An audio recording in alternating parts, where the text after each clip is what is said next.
On the other hand, if you're a young guy, if you're a 30-year-old, you're working in a company, you got a good salary, well, you can go 100% Bitcoin. That's no problem, right? Because you just want to stack.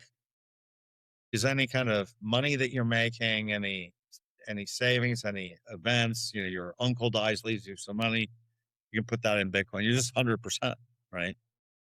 So I think it depends a lot on the personal profile. And then there's, the other thing is, do you need the money for living? Do you need that Bitcoin for living?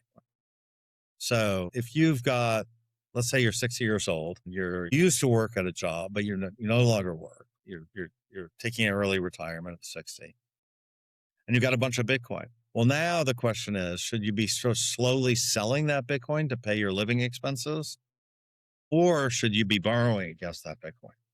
Kind of, and then having that borrowing kind of fund your lifestyle. And I think the math there sort of says you're probably better off, except in a few circumstances, borrowing against your Bitcoin rather than selling your Bitcoin. But again, it also depends on how much of a lifestyle you have relative to your Bitcoin.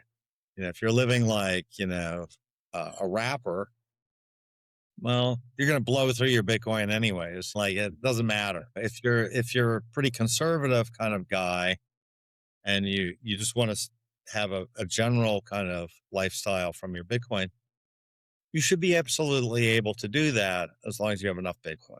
And so Ben and I actually created a fund that actually does that borrowing for you and pays you what we think is a reasonable number, which is 10% of the value of your Bitcoin, right? So, but it means the fund pays you effectively a 10% cash distribution, which is tax free because it's a return of capital.